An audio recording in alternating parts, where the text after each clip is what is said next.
Gracias a todas las personas que se han unido, las que se quedaron, las que regresaron y las que se están uniendo por primera vez. Estamos bien contentos de tenerles aquí. Y gracias a las panelistas por haber dicho que sí y por todo el trabajo que hacen, que es el que vamos a estar hoy hablando.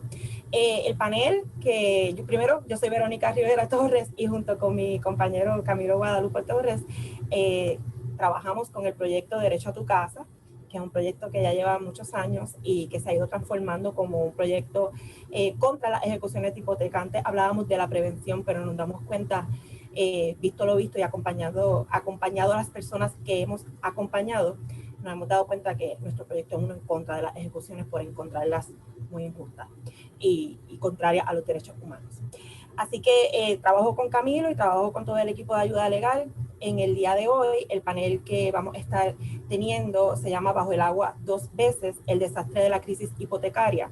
Y como vimos hace apenas unos segundos, Puerto Rico particularmente ha sido azotado de un tiempo para acá por desastres de distinto tipo.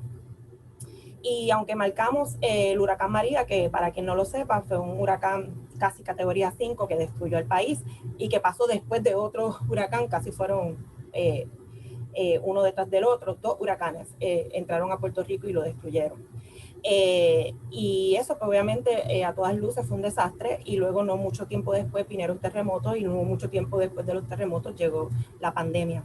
Así que Puerto Rico ha sido azotado por desastre tras desastre, pero anterior a esos desastres que yo creo que la mayoría de las personas se les hace fácil identificarlos como tal, Puerto Rico, y eso está muy conectado con el panel de la mañana, está preso de crisis políticas, de crisis económicas, de crisis fiscales que también son un desastre en sí mismo. Así que por eso las personas que hacemos este trabajo y particularmente Ayuda Legal Puerto Rico, hemos desarrollado herramientas y mucho trabajo de acompañamiento con el tema del desastre y no hay duda de que el proyecto Derecho a tu Casa, el programa Derecho a tu Casa, ha sido un programa que ha podido acompañar a las personas a punto de perder sus casas por una ejecución en medio de desastres.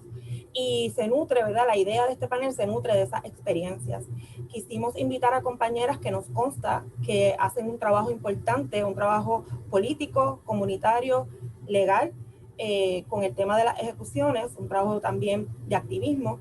Y las invitamos para que 2 cosas principalmente. Un poco empezar a ver la crisis hipotecaria como la crisis colectiva que es, porque sabemos que muchas veces las personas cargan con el proceso de ejecución muy solitariamente. Y también las invitamos a que ellas, todas como sobrevivientes también de desastres, se posicionen como defensoras de otras personas, ¿verdad? Que algo que en Ayuda Legal también hacemos mucho, porque todas somos sobrevivientes. Así que con mucho gusto voy a presentarlas y luego comenzamos con las preguntas que va a ser, ¿verdad? Tipo conversación entre nosotras, entre compañeras y amigas.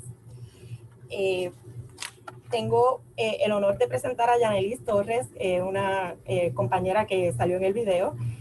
Yanelis trabaja para la clínica de la Universidad Pontificia Católica de Ponce, que es una de las universidades que tiene clínicas legales en Puerto Rico, y es nuestra compañera de toda la vida, desde que hacemos este tipo de trabajo.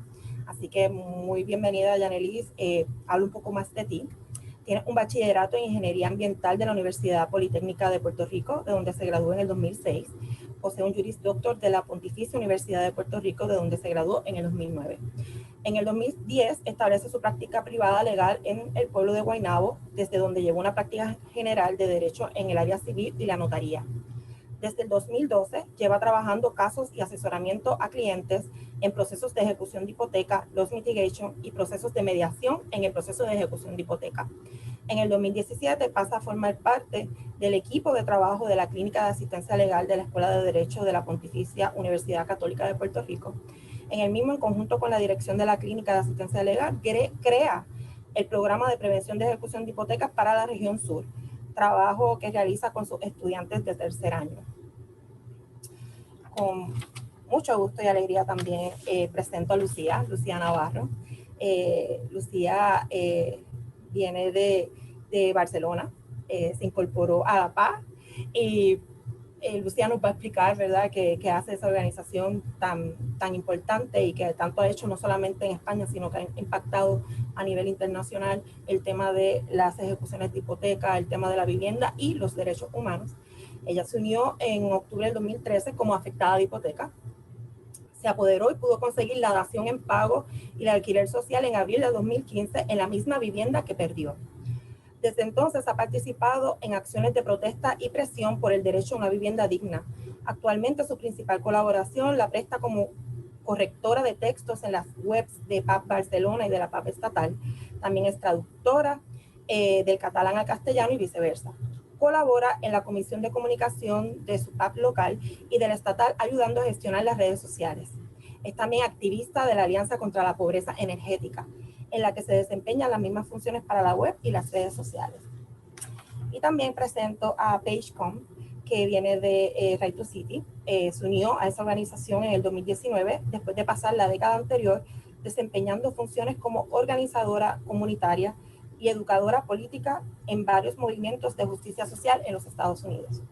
Hija de un militar, creció en bases del ejército de Estados Unidos en Texas, Georgia, Colorado y Alemania antes de mudarse a California. Paige se inició como organizadora cuando era una estudiante universitaria y se unió a una campaña liderada por un sindicato por un salario digno para los empleados de la universidad, inspirada por la lucha por el poder de los y las trabajadoras. Paige se mudó a Arizona para organizar a los trabajadores de hoteles con Unite Here, donde aprendió de primera mano los desafíos de Unite Here, donde aprendió de primera mano los desafíos de llevar a cabo el trabajo de organización laboral en condiciones antiobreras. Luego de que sus padres perdieran su casa en un proceso de ejecución de hipoteca, Paige regresó a California, donde retomó la lucha por el derecho al techo con la organización de base Causa Justa. Allí trabajó directamente con inquilinos e inquilinas negras y otras personas racializadas para expandir sus protecciones como inquilinas en una región que está atravesando un proceso de gentrificación acelerado. Enfocó su trabajo primordialmente dentro de un marco basado en los derechos. Bienvenidas, compañeras. La primera pregunta que les tengo a todas, y voy a comenzar con el mismo orden como las presenté. ¿Por qué estamos aquí? ¿Qué hacen? ¿Cuál es su organización? ¿Qué ustedes traen a la mesa a esta conversación? Janet. Empezamos conmigo. Bueno, pues para mí es un placer estar acompañando a compañeras que no conocía hasta el día de hoy, ¿verdad? Pero que he leído un poco de ellas. Así que creo que la labor que hacen todas es muy importante. A Verónica, que hemos trabajado en múltiples ocasiones en conjunto, a todo el equipo de trabajo de ayuda legal que hemos coincidido en múltiples fronteras, como yo prefiero decir, referirme. Pues mira, Verónica, yo creo que yo traigo un poco a la mesa vivencias, la perspectiva de educación y comunitaria, ¿verdad? Cómo se percibe a nivel comunitario las situaciones que llevamos confrontando desde el 2017 con mucha más intensidad, pero que vienen, como bien tú dices, desde mucho antes. ¿Qué me inspira? Yo creo que todo, el diario, mi familia, mis estudiantes, mis clientes, todo lo que estoy viendo, ¿verdad? Las injusticias que se viven.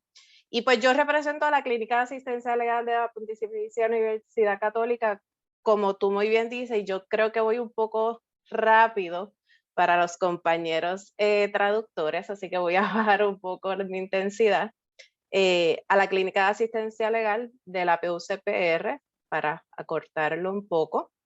Y allí, como muy bien tú dices, llevo desde el 2017 trabajando. Nosotros pues tratamos, ¿verdad? Nuestro trabajo principal en la clínica es formar juristas que respondan a las necesidades locales y globales para que sirvan de instrumento para alcanzar justicia social y la dignificación, ¿verdad?, humana. Yo trato principalmente el programa que dirijo, cambiar un poco la visión con la que vienen los estudiantes, educarlos para que salgan juristas conscientes, humanos, se cambia un poco la perspectiva, ¿verdad?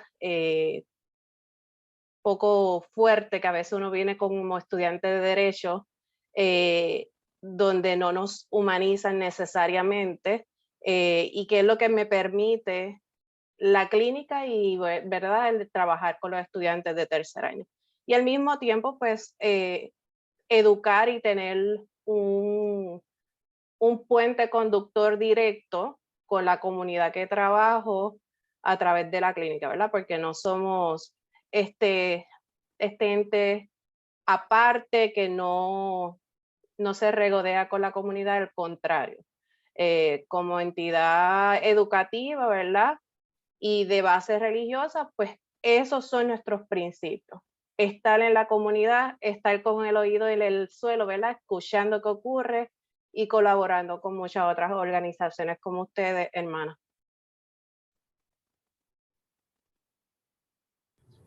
Gracias, Janet. Lucía, cuéntanos, ¿qué es el PAP, Plataforma por las Afectadas por la Hipoteca? Cuéntanos qué hacen y qué traes tú, Lucía, a la mesa. Sí, bueno, primero necesito controlar el tiempo porque yo soy una persona que, bueno, si no me paran, continúo hasta mañana. Bueno, yo traigo a la mesa principalmente en representación de la plataforma de afectadas por la hipoteca de España, el problema de la pérdida de la vivienda, que en España se ha convertido. Yo empecé en la plataforma afectada por la hipoteca en octubre de 2013, pero esto empezó como movimiento en el año 2009. Entonces, pero el problema de la vivienda viene de antes, solo que la gente se empieza a organizar y empieza a ver que gente pequeña haciendo cosas pequeñas, pues pueden conseguir algo grande, y es lo que hemos conseguido. Aún nos falta conseguir más, pero en eso estamos, en esta lucha estamos. ¿Y qué me inspira? Pues me inspira el que yo nací activista social, creo que sí, creo que cuando mi mamá me trajo al mundo, yo creo que ya yo daba guerra en ese sentido, ya era una mujer rebelde y una persona con ganas de luchar y cambiar un poco el mundo, cambiándome primero a mí también.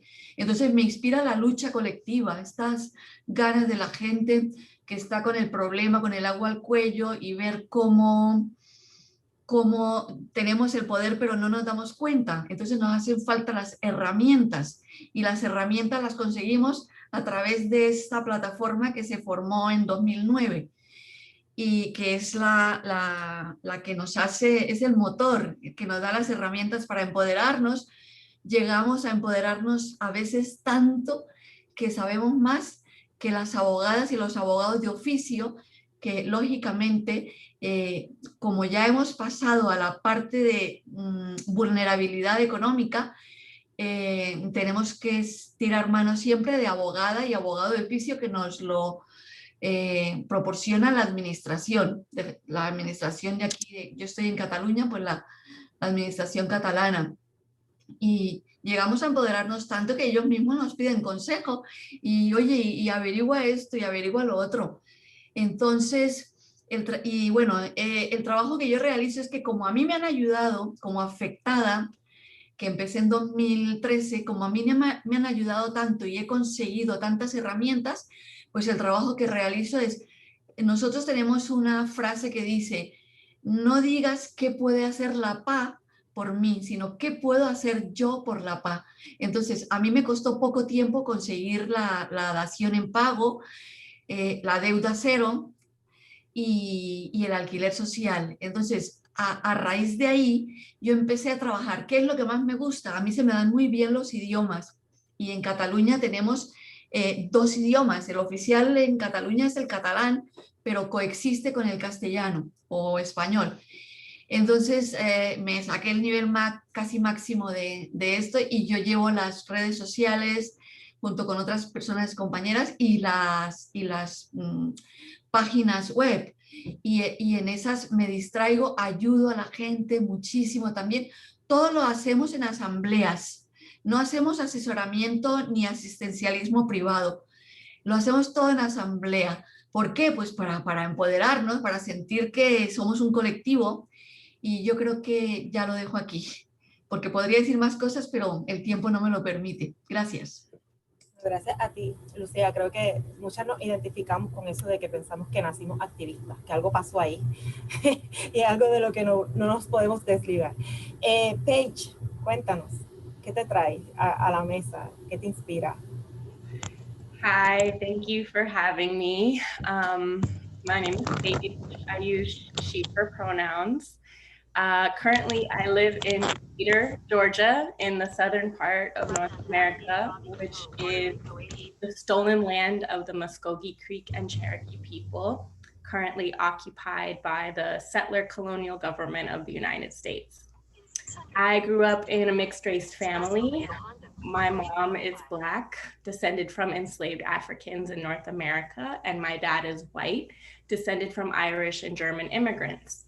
I identify as a queer Black femme woman with a radical socialist politic, and I have worked as a community organizer for over a decade. In 2011, as part of the fallout of the financial crisis caused by Wall Street, my parents lost their home in foreclosure due to predatory lending, and they essentially became homeless. And that's what led me to work in housing justice specifically, because I believe that housing is a human right and it should not be a commodity to be bought and sold. And I know firsthand, my family knows firsthand, the stress and emotional and physical damage that housing insecurity causes. So currently I work as a senior organizer at Right to the City Alliance, which is a national network of grassroots organizations across the United States fighting for local political power and basic rights to housing, jobs, education, and land. Right to the City was founded in 2007 as a response to the growing housing crisis and the massive displacement occurring in working class communities of color. In 2013, we launched the initiative Homes for All, which is a national campaign focused on fighting for safe, affordable, and dignified housing as a human right. Our members are working class, Black, Brown, and Indigenous people, largely women, LGBTQ folks, immigrants, and people who are willing to fight collectively for basic human rights and community self-determination. And so every day I am inspired by their resilience and angered by the multiple crises and hardships that they face. And so I'm humbled and really grateful to be here representing them today. Thanks for having me. Gracias Paige. Cuando estábamos pensando que queríamos, ¿verdad?, traer desde ayuda legal a la mesa y qué era lo que nos inspiraba, quiero que sepan que esto es un sueño del equipo de ayuda legal y particularmente Camilo y yo siempre hemos querido contactar con personas fuera de Puerto Rico que también hubieran pasado, ¿verdad?, por la crisis hipotecaria o por la crisis de vivienda, y además de abogadas, nos consideramos activistas, por lo tanto, partimos de la premisa de que el derecho se queda corto y que, como decía nuestra directora en la mañana, no es que se queda corto solamente, sino que la mayoría de las veces es injusto, ¿verdad? Entonces, sí que la primera pregunta, y esta se la dirijo a Lucía, que quiero que nos comparta su visión sobre el desastre, pero ya no como el huracán, sino como la dimensión política del desastre. Aquí en Puerto Rico, por ejemplo, decimos que lo que nos mató después del paso del huracán no fue el huracán, sino fue la ausencia completa de un proyecto político que pusiera a la gente primero. Y eso es lo que hizo que muchas personas literalmente murieran. O sea, no murieron por los golpes del huracán, sino que murieron por la falta de acción. Así que lo tenemos bastante claro, ¿verdad?, de que el desastre que nos mató fue político. ¿Cómo lo ves tú, Lucía, desde allá, desde tu espacio, desde tu experiencia, ¿verdad?, de vida? Sí, bueno, para nosotras, bueno, y perdón, yo hablo como en femenino, plural, como nosotras, porque unificamos conceptos como personas, somos personas afectadas por la hipoteca. Entonces, como personas, para no estar diciendo siempre como personas, hablamos en femenino, pero inclusivo. Entonces, para nosotras el desastre más grande es los gobiernos que tenemos. Ya quien más o quien menos sabe que España vivió 40 años en una dictadura, pero los herederos de esa dictadura continúan y son los que nos están gobernando, y ahí es el desastre, que la clase política nuestra, no nos merecemos esa clase política y no gobierna para la ciudadanía, sino para las clases privilegiadas, entre ellas la banca, que son como los títeres de la banca y de las empresas de suministros. Entonces, esto incluye estos desastres, por ejemplo, las muertes causadas por la criminalidad del sistema bancario español, que una vez tuvo la osadía de decirlo el presidente de la banca española, que teníamos un sistema modelo. De modelo nada, es una banca criminal, es un sistema criminal que ha convertido la vivienda en una mercancía para enriquecerse las clases privilegiadas sin importarle las personas que han llegado a quitarse la vida por no haber podido hacer frente a sus hipotecas. ¿Qué peor desastre que ese, la pérdida de la vida? No solamente la vivienda, sino la vida, que es lo más preciado que tenemos. Y aquí el sistema tan corrupto y tan inhumano sigue mirando para otro lado. Nosotras decimos, no son muertes, son asesinatos, pero la cuestión es que vivimos inmersas en ese desastre y parece ser, Dios mío, yo no quiero pensar, pero a mí me quedan pocos años de vida, como unos 20 años así, que en estos 20 años no sé si llegaré a ver el cambio en España y a nivel mundial, con el auge que ustedes saben de la ultraderecha y del fascismo, pues no lo sé. No sé, me gustaría ver algo más positivo y optimista, pero ya veremos. Gracias. Gracias, Lucía. Escuchándote, acabo de recordar algo que me inspira a mí hoy, que fue que hoy di la noticia de que el banco más grande de Puerto Rico cuadró su primer trimestre con grandes ganancias millonarias, al mismo tiempo que cabildea en contra de que las personas puedan tener moratoria en tiempos después del paso de un huracán o de un desastre. Así que a mí me inspira la indignación que me causa cómo se lucran, ¿verdad?, a costa del dolor de tanta gente. Y me lo recordaste, Lucía. Paige, sabemos que estamos, cuando decimos, y esto es una conversación que tuve con Lucía en preparación al panel, cuando hablamos de que somos sobrevivientes de desastres, todas, pues el desastre se puede definir de muchas formas, ¿no? Y creo que tú también traes a la mesa una experiencia que habla de una intersección de distintos tipos de desastres, ¿verdad? Porque el racismo, la expropiación, los desplazamientos son desastres. Y has hecho un trabajo con eso y quería un poco que nos compartieras cómo te posicionas, ¿verdad? Como una persona que sabe lo que es el desplazamiento y trabaja para otras personas que están siendo amenazadas con desplazamiento. Cómo ser sobreviviente de desastres impacta tu trabajo día a día.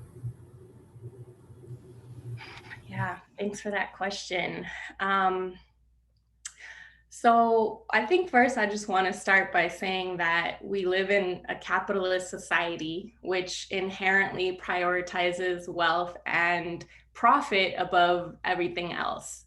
And so under capitalism, disasters, both natural and unnatural, are opportunities for extraction and exploitation, which we have seen very clearly over the last year with the global pandemic. And in the United States, 500,000 people have died unnecessarily. Millions more are struggling to put food on the table or a roof over their heads, while you have people like Jeff Bezos of Amazon and other wealthy elite growing even wealthier. The pandemic has killed more Black and brown and working class people than it has killed wealthier and white people. But our people were suffering before the pandemic. Housing was a crisis. There was a disaster in the housing system before the pandemic.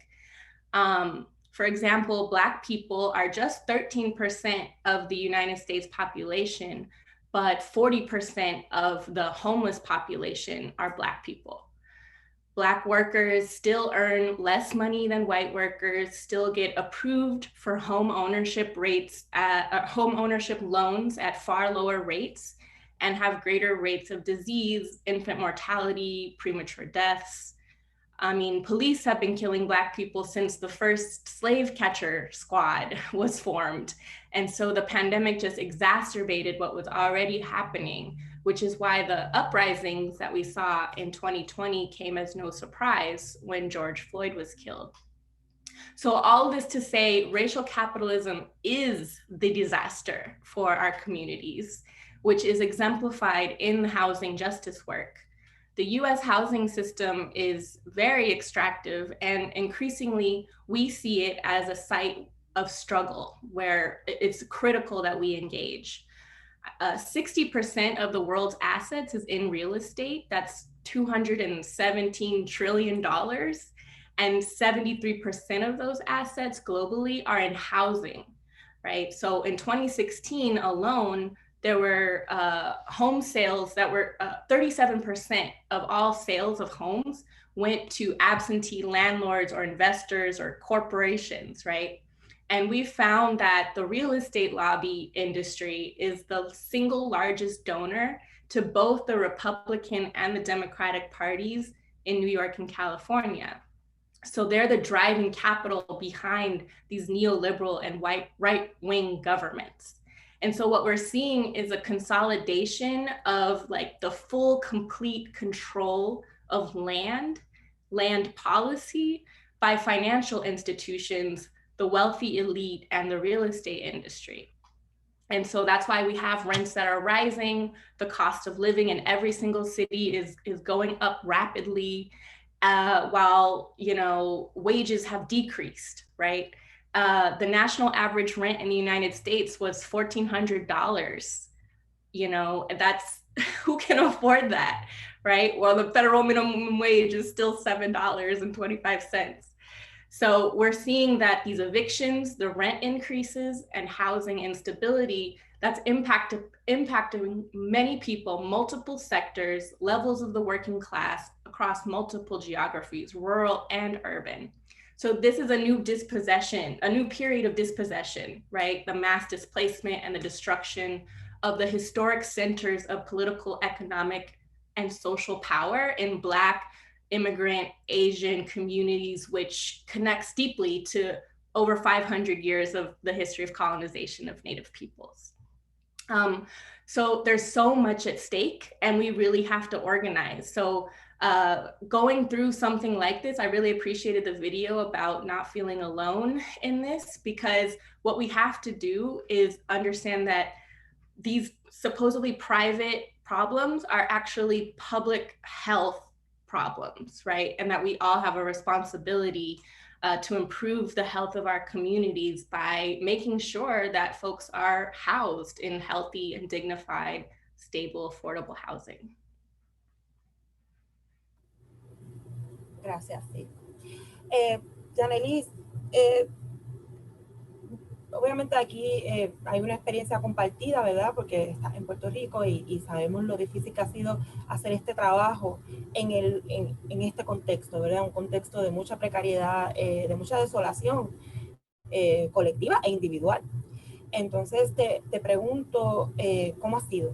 Un poco comparte con nosotras qué significó para ti como abogada defensora despertar en un Puerto Rico destruido, sin electricidad, sin agua, sin comunicaciones, y cómo desde ahí construir para, ¿verdad?, poder defender a otras personas. ¿Cómo fue esa experiencia? Y bueno, y ahora obviamente trabajando en medio de una pandemia. ¿Cómo te ha impactado? Pues mira, yo creo que, y muy bien, cada cual tiene un desastre muy personal, muy individual, colectivo en sus regiones. Yo creo que es como le decía a mi estudiante esta semana en la clase, nosotros hemos vivido de todo un poco en cuestión récord, ¿verdad? En 3 años, la conversación la hemos tenido Camilo, Ariadna, Verónica en múltiples ocasiones, donde el desastre, como muy bien tú planteas, no es el desastre del huracán, el desastre de la pandemia, sino que eso se traspola y se amplía a que hay una necesidad, políticamente no se atiende correctamente, ¿verdad? Hacemos muchas promesas y hablando un poco, verificando un poco lo que habíamos hablado tú y yo anteriormente, se hacen muchas promesas en cuanto a ayudas, etcétera, y no llegan a donde tienen que llegar de forma directa, y eso crea otro desastre, otra crisis. Y para nosotros desde lo que hacemos en la clínica, ha sido un proceso de empoderarnos nosotros mismos de información más que nunca, para nosotros poder transmitirla a nuestros clientes, a las personas que educamos, a nuestros estudiantes, para que salgan con una visión mucho más amplia y humana, ¿verdad? Y ha sido un proceso de aprendizaje viviendo dentro de un desastre, porque nos impactó y nos sigue impactando a todos.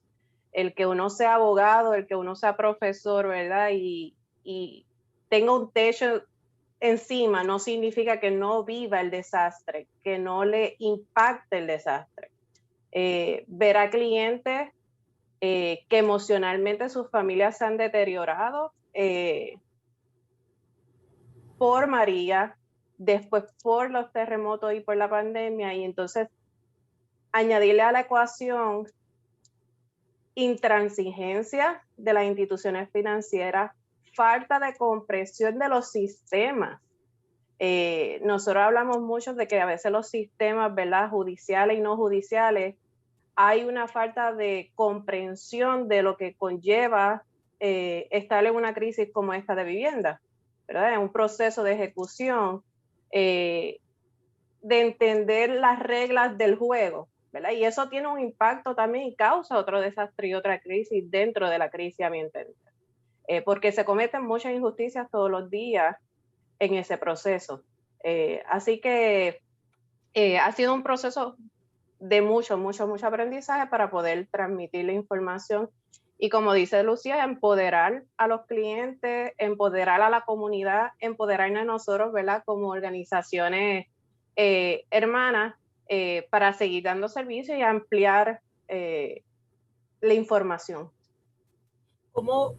Janet, ¿cómo has visto el trabajo en los tribunales, ¿verdad? Ese espacio donde se nos obliga muchas veces a las abogadas y abogados y defensores tener que acudir.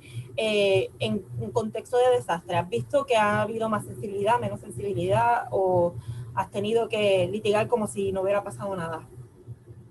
Va a depender mucho de el juez o la jueza que maneje la sala a la cual me presento. He tenido todo un poco. Institucionalmente, ¿no has visto una diferencia? Podríamos mejorar mucho. No es que no he visto diferencia, pero hay mucho campo por mejorar. Y es un poco complejo, ¿verdad? Por eso para nosotros es tan importante, porque sabemos que nuestros estudiantes van a terminar siendo jueces, ¿verdad? Van a ser abogados de la banca o van a ser abogados en distintas organizaciones que reconocemos que son trabajos, ¿verdad? Pero al mismo tiempo tienen una responsabilidad social. Cuando salen, pasan la reválida y ejercen su trabajo. Así que hay que cambiarle un poco la visión, porque yo creo que si nosotros, y el propósito, ¿verdad?, del proyecto en base, si cambiamos la visión de las nuevas generaciones, creo que vamos a progresar paulatinamente, o por lo menos es mi expectativa, ¿verdad? De que vayamos mejorando esa percepción, esa humanidad de los procesos, y ayude al mismo tiempo en esa sala y en los procesos fuera de la sala, porque esto, tú y yo sabemos que no tan solo se trabaja en una sala, sino de tribunales, ¿verdad?, sino también fuera de una sala de tribunales. Así es, sí. Y creo que bien importante y es algo que vamos a trabajar en la tarde, que se nos enseña a las abogadas y a los abogados a que lo correcto es jugar con las reglas que ya están. Y parte, yo creo que nos ha enseñado los desastres, si algo, en la mañana se hablaba que el COVID había dejado algo positivo porque había dado más visibilidad al derecho a la vivienda y a los derechos, ¿no? O la importancia del techo en un contexto de una pandemia, pues yo pienso que también a las abogadas y a los abogados nos ha ayudado a darnos cuenta de los límites del derecho, porque cuando no hay nada, no hay nada. Y como quiera, las personas tienen necesidades y las personas tienen derechos y no es una excusa, ¿verdad? Cuando pues todo se apaga.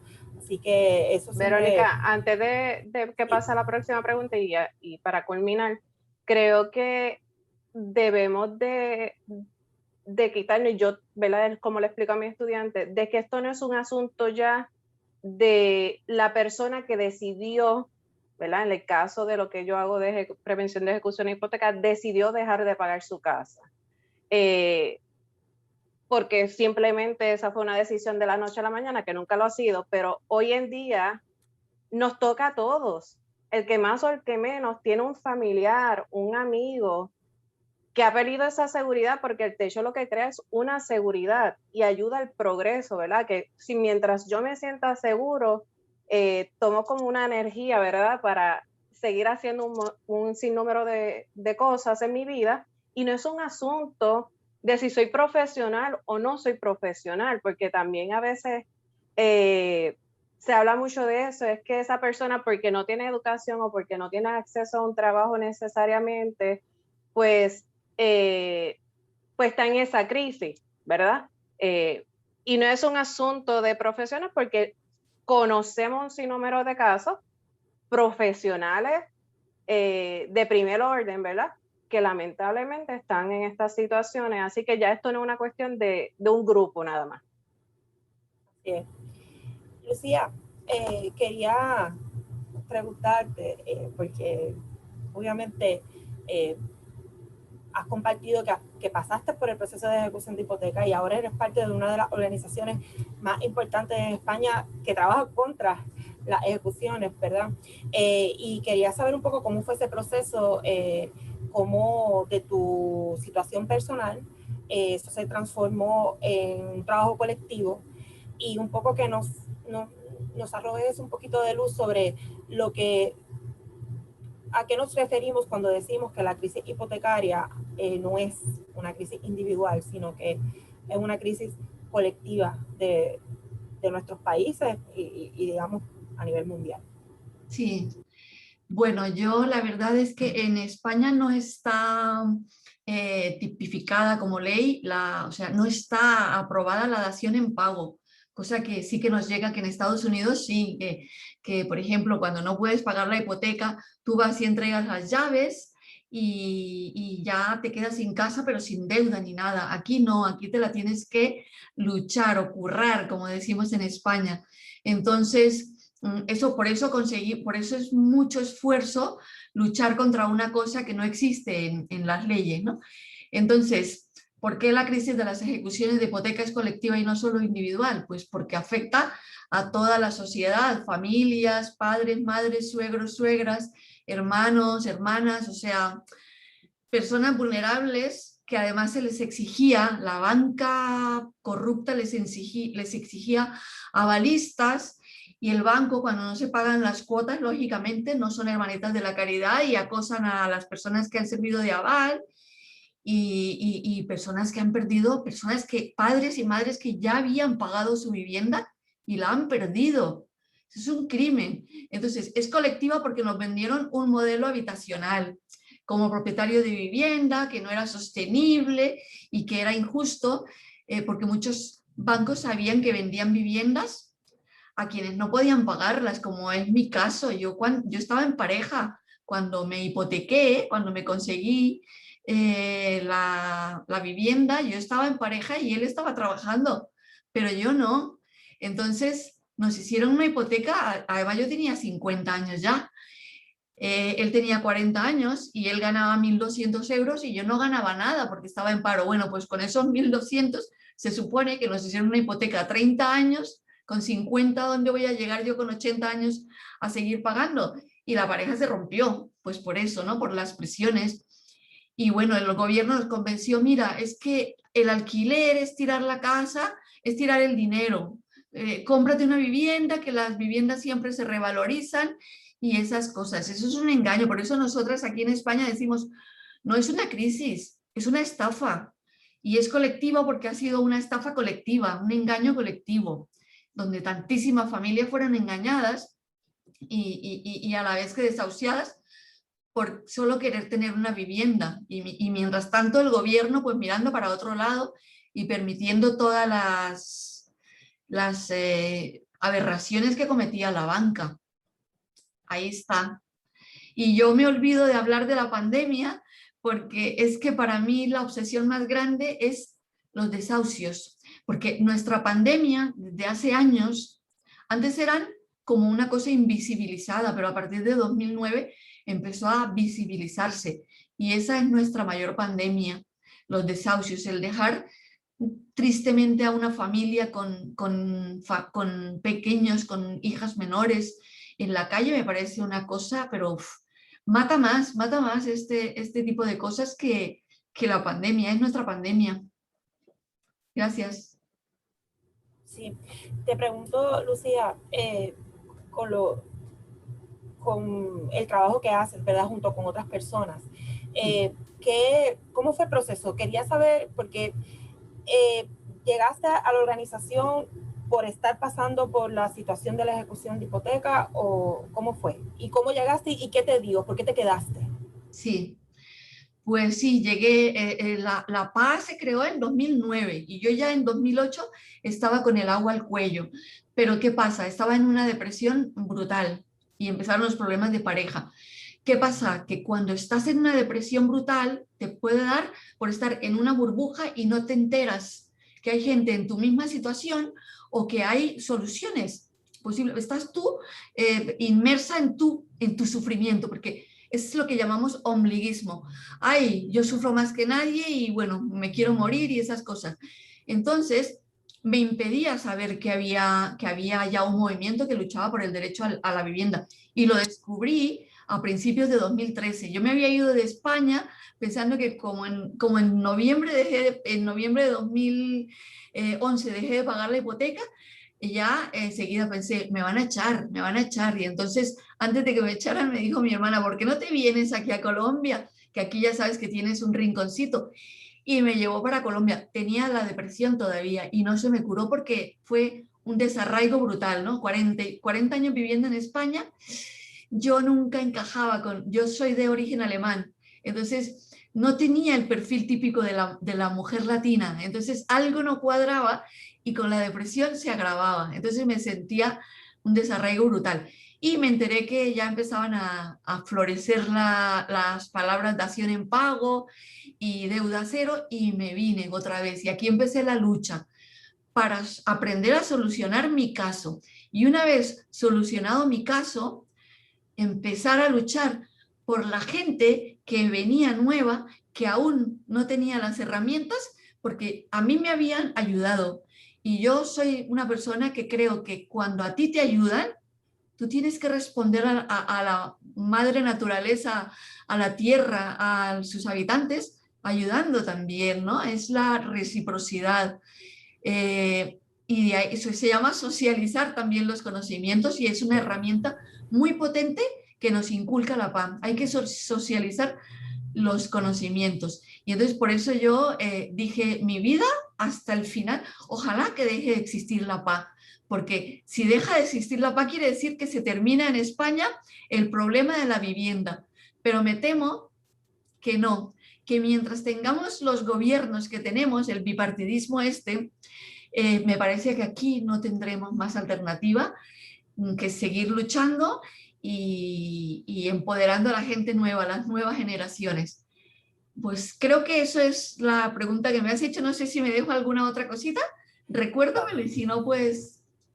Adelante, te haré otras preguntas porque estamos todas aquí muy intrigadas con tu historia y muy agradecidas también de que la estés compartiendo. Paige, sabemos que en Right to City se está haciendo un trabajo muy un trabajo importante, pero también un trabajo comunitario y de organización alrededor del tema de la financiarización de la vivienda, que es algo que nosotras estamos trabajando, que nos interesa, y que por la mañana también fue algo que, ¿verdad? Un tema recurrente. Y quería un poco que nos hablaras sobre el término, ¿verdad? Si hay compañeras que queremos aprender más de él, y también que nos digas cómo eso se puede utilizar para organizar, ¿verdad? Para luchar. Yeah, thank you. So financialization is a big word, and I don't claim to be like an expert on how it all works, because it's nonsense, really, if you think about it. But basically what it means is that capitalists are gambling with our lives, right? Financialization basically means that Wall Street was making bets on whether or not people could pay their mortgages or not. This is called speculation, right? And so they realized that it was a better short-term payoff to bet on people losing their homes, not being able to pay their their mortgages. And when they went into foreclosure, because Wall Street won the bet, they would get a ton of cash, right? And so when they realized this, they started rigging the game through predatory lending of subprime mortgages. And that's what happened to my mom and dad. Basically, they were sold a loan by the bank that the bank knew that they weren't going to be able to afford, right? And then my dad lost his job, and it was just like that. Months later, they had to declare foreclosure. So basically, you have these banks and corporate entities that were seeking out working class communities, usually communities of color, selling them loans that they couldn't afford, selling them homes that they knew that these folks couldn't afford, and then collecting large sums of money when people inevitably fell behind on those payments and had to go into foreclosure. That happened to millions of families just like mine. And this was the basis of the financial crisis that started in 2008, and it has had rippling effects. My family has no access to land now or property of our own, right? We rent.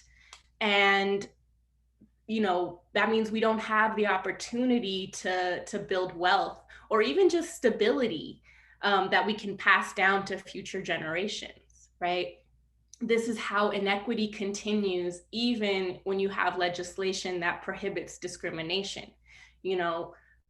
Before the Civil Rights Act in 1964, there was a practice in the United States called redlining, which basically developers drew red lines on a map and said, this is where Black people can buy homes, this is where they cannot buy homes. So even though you have that practice has been outlawed, this continuing practice of predatory lending is basically the same thing, right?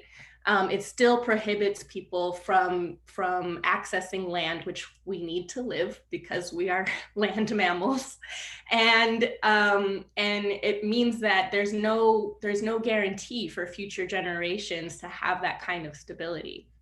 So until we address the root causes of the issue, which are capitalism and white supremacism, we're going to continue to see these material disparities along class lines. And in terms of the organizing question, how do we organize around this? I mean, I think it's really important that people understand who the targets are, right? In 2011, the Occupy movement kicked off because people were realizing these banks and these corporations are just don't care about us and really just care about making profit off of our suffering, right? They want us to lose our homes. They want us to go into foreclosure. They want us to be underwater. And so, understanding that, it meant that, hundreds of thousands of people were organizing. understanding that they weren't alone, right? Like that is the question. I think about my mom and dad when they went through foreclosure. There wasn't any sort of organization or movement happening for them to realize that this was happening all across the country to millions of people. They felt very alone. And the way that we have been socialized around money and around housing and land is that everything is supposed to be an individual problem, right? And so I resonate with what Lucia shared around being in a depression, because that's exactly what happened to my family. They had to move in with my grandparents. It was 3 generations under one roof, not enough room for everybody. And my parents did end up divorcing a few years later, right? So like the whole family was just destabilized. And now we're like struggling to find our footing again years later, you know? So if there had been an organization, or if there had been people who were like, you're not alone in this, and this is wrong, and we're going to organize against it, I think maybe the situation could have turned out differently. You know, maybe we would still have that home. Maybe that's a home that could be passed down to, you know, my kids or their kids, you know, but that's not the case. And so I think understanding how the game is rigged, understanding how the system works in favor of the wealthy, in favor of capital, is how people are going to find their voice in saying this is wrong. But it has to be done collectively. Gracias, Paige. Muchas de las cosas que has compartido, nosotras hemos podido vivirlo a través del acompañamiento que hacemos. Particularmente el efecto que perder la casa o la amenaza de perder la casa tiene en la estabilidad emocional de las personas. Y también algo que esta mañana se preguntaba de que cómo contrarrestar, cómo ir en contra del discurso de la banca cuando para apaciguarnos nos dice que su negocio no es ejecutar. Y siempre lo escribí en el chat, Camilo sabe que siempre lo digo, o sea, colectivamente el banco ejecuta para que el vecino de esa persona que perdió la casa pague. Y muchas veces las personas dejan de pagar sus medicinas, dejan de pagar la educación de sus hijas y de sus hijos, y rompen incluso relaciones por tal de poner como prioridad el pagar la hipoteca para luego como quiera perderla, porque no hay una oportunidad de salvarla, una oportunidad real, porque las reglas del juego ya están, son injustas desde el inicio. Así que resuena mucho lo que has compartido. Yanelis, tengo una pregunta, y es una pregunta que pienso que tiene su trampa, porque como abogada que litiga, definitivamente jugamos un juego que, como acabo de decir, parte de reglas injustas. Entonces, ahí nos enfrentamos a un sistema que nos dice que lo importante es pagar. Y el tema de los derechos humanos y decir el techo no es un negocio, muchas veces no resuena en los tribunales. Incluso, debo decir, ni en la clientela. O sea, es posible que si nosotras vamos donde un cliente desesperado o desesperada y le decimos, no, pero es que esto es su derecho humano y organícese y luche, quizás nos va a decir, está bien, pero ¿y qué dice la ley? Y entonces ahí es que tenemos que dar la mala noticia de que la ley es muy injusta.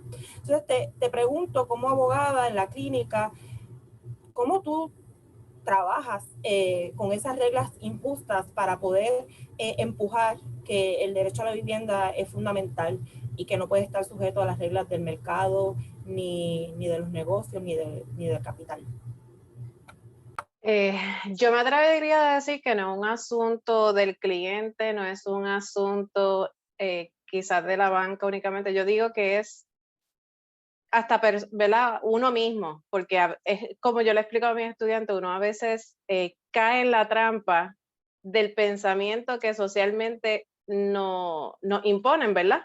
De que veamos el asunto como un negocio, como que no lo veamos como un derecho, no lo veamos como un asunto que una cadena dominó, ¿verdad? Que como decían nuestras compañeras, es consecuencia de ya una cadena, pero también crea o sigue la cadena dominó de crisis y desastre hacia más adelante, especialmente el asunto emocional y la ruptura de lazos familiares, emocionales, etcétera. Desde el trabajo que hacemos, yo creo que uno de los asuntos principales es humanizar, y lo hemos hablado en múltiples ocasiones, ponerle cara al desastre, ponerle cara a la necesidad, y a lo mejor me estoy copiando un poco la expresión de Ariadna, que tan enfática es, ¿verdad? En ese aspecto. Humanizar y verlo como que sí, estos productos, como le llamamos, ¿verdad? Y lo hemos hablado tú y yo en otros foros, nos dan acceso, ¿verdad? Nos permite tener cierto acceso, pero no puede verse como el único carril, ¿verdad? O la única opción para tener algo que tenemos que tener para vivir, para progresar, para comer, para tener, poder dormir en paz, para crear familia, para crear una sociedad al final del camino. Si ninguno de nosotros tuviésemos un techo seguro, ¿verdad? No hay progreso como sociedad. Así que, más que todo, humanizar este proceso, pero caemos todos en ello. Por eso digo que a veces yo misma me tengo que hacer el reality check de, bueno, no lo podemos ver como negocio, no lo podemos ver como este asunto del todo como que el wave, ¿verdad? De lo que se nos ha inculcado. Como yo le digo a mis estudiantes, y coincido con lo que Lucía decía ahorita, el asunto de que se nos ha timado un poco, ¿verdad? Y en Puerto Rico también socialmente y generacionalmente traemos esa creencia de que para tú progresar tienes que tener un techo que sea tuyo, que esté bajo tu nombre, ¿verdad? Que lo compres, ¿verdad? La idea de alquiler es como que estás pagando algo para otra persona. Y socialmente también hay que romper con esa visión.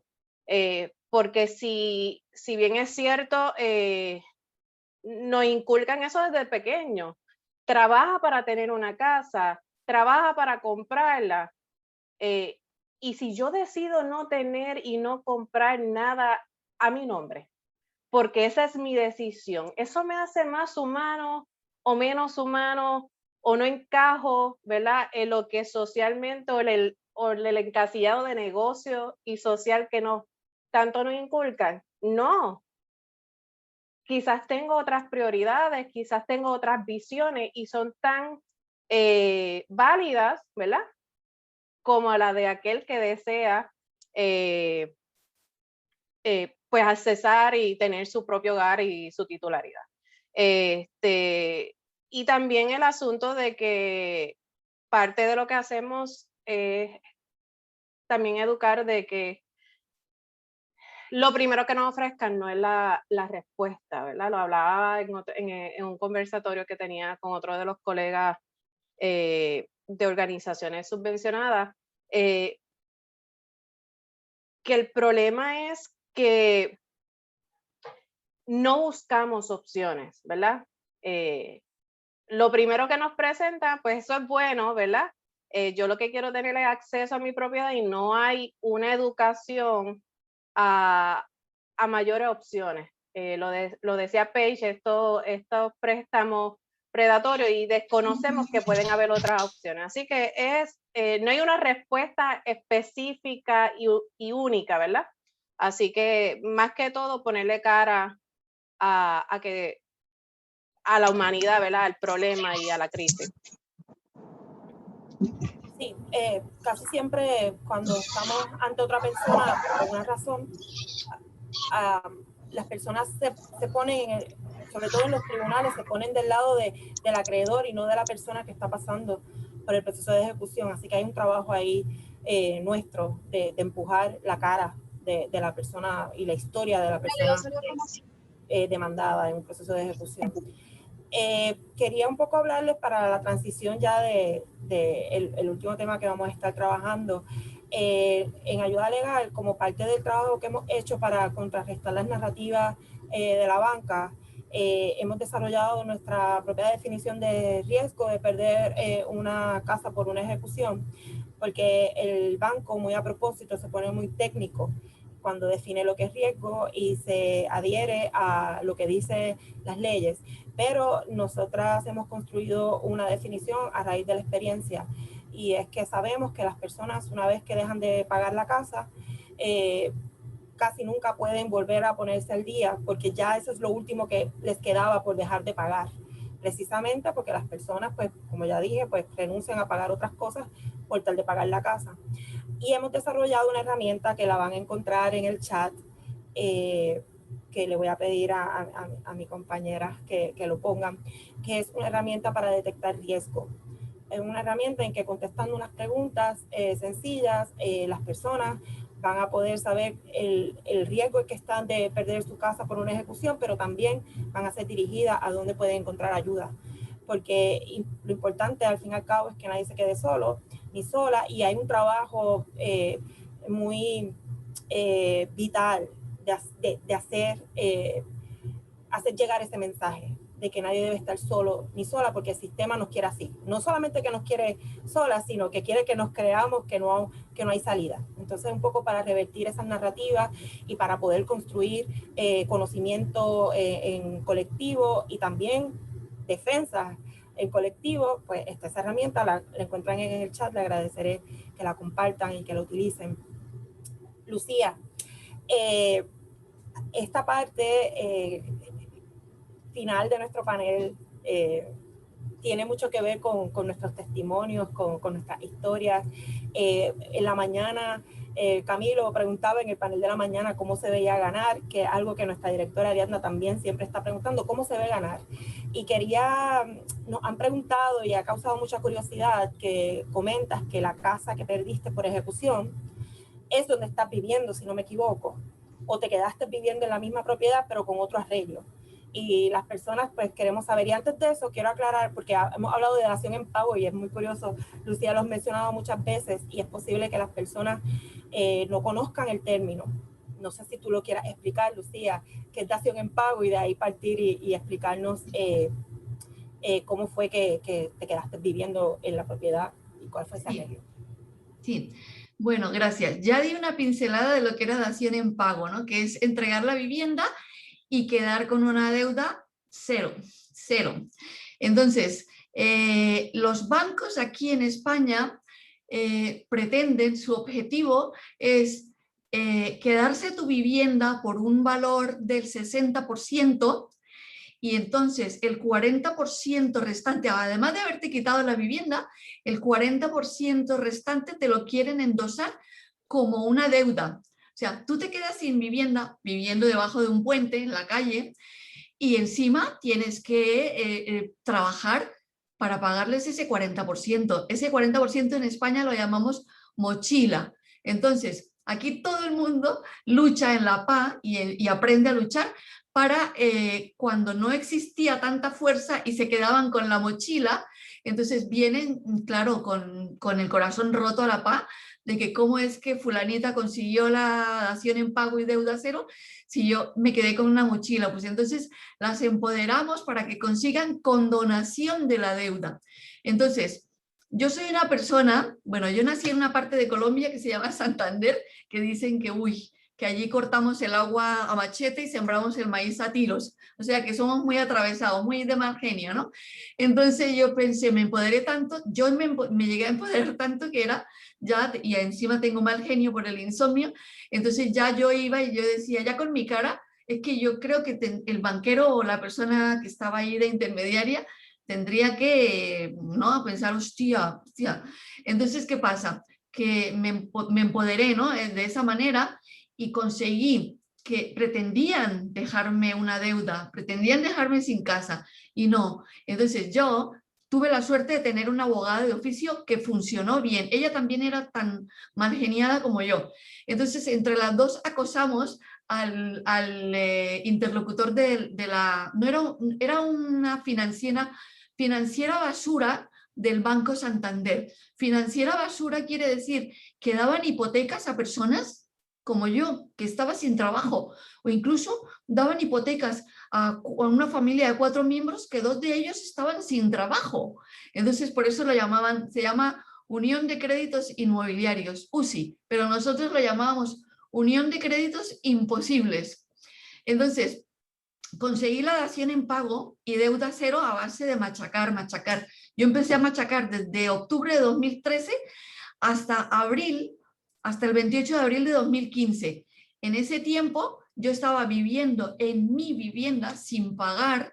Yo ya había pagado 120.000 euros desde que me hipotequé hasta que dejé de pagar. Entonces me puse a echar números, soy muy mala para matemáticas, pero me puse a echar números y pensé, mira, llevo 3 años sin pagar, es como lo comido por lo servido, decimos, es como si hubiera pagado un alquiler X, ¿no? Entonces el día de la firma yo conseguí que me quedaba en la vivienda, pero pagando un alquiler social acorde a el UBA que yo percibía, o sea, una prestación que yo recibía del Estado por haber estado tantos años trabajando, y cuando estás en las vacas flacas, entonces el Estado tiene la obligación de darte una UB, ¿no? Una prestación de apoyo. Entonces, yo tenía esa prestación, pues digamos, voy a manejar cifras hipotéticas, ¿no? De $400. Entonces, el importe del alquiler social no podía superar el 10% de esos $400. Entonces, yo pedía, por mi edad, porque yo ya tenía 50, ahora tengo 65 años, yo ya pedía que fuera un alquiler vitalicio, pero no coló, ese gol no se lo logré colar. Entonces, no me hicieron a $40 el alquiler, me lo hicieron a $100. Y me lo hicieron por 4 años, 3 años más 1, pero yo pensé, de aquí no me sacarán ni con aceite hirviendo. Entonces, me quedé ahí, disfruté mis 3 años, luego me mandaron un burofax diciéndome que me quedaba 1 año, y digo, sí, vosotros tranquilos que de aquí no me sacáis ni a tiros. Entonces, cuando se venció el tiempo de esos 4 años, fue cuando empezó la pandemia. Y entonces resulta que presionamos al gobierno para que hiciera unas medidas de emergencia, unas medidas básicas, y yo entré dentro de esas medidas básicas y conseguí entonces una renovación por 7 años, que seguirá siendo por 7 años, y por 7 y por 7, y entonces será como si fuera mi casa, pero pagando de acuerdo a mis entradas económicas. Lo que pasa es que dentro de poco, en este verano, me jubilaré, entonces cobraré un poquito más porque yo tenía un trabajo bueno y cobraba bien, ¿no? Entonces yo no sé si esconderles que yo voy a cobrar un poquito más y seguir pagando esos $40 o qué. Ahí, ¿qué me aconsejáis? Lo hablamos, pero no tal vez en un Zoom público, lo hablamos más adelante. Sobre todo Yanelis, que es la abogada. Yane, ¿cómo se ve ganar? ¿Cómo se ha visto ganar? Ya estamos terminando, pero cuéntanos una historia de éxito de las personas que has acompañado. Pues mira, yo comparto, ¿verdad? Sin entrar en los nombres de las partes, el primer caso que cerré en el proyecto, mi clienta había llegado con una condición, ¿verdad? O había caído un proceso de ejecución de hipoteca porque pues se había tenido que incapacitar por una situación de salud. Y obviamente los trámites del seguro social por incapacidad, su retiro, ¿verdad? O la pensión por incapacidad y los seguros que tenía con el patrono se tardaron más de la cuenta. Y eso llevó a que ella cayera en un incumplimiento y llega a nuestra oficina muy avanzado el proceso. Ella, la clienta tenía mucha información, investigaba y a veces llegaba hasta con más información que yo. Así que ya venía con esa herramienta que era un plus para nosotros, ¿verdad? Era un signo de más. y llega con una situación ya de una sentencia. En el caso de ella, ella había llegado a un acuerdo con su institución financiera de una moratoria, ¿verdad? Un aplazamiento de pago por un año.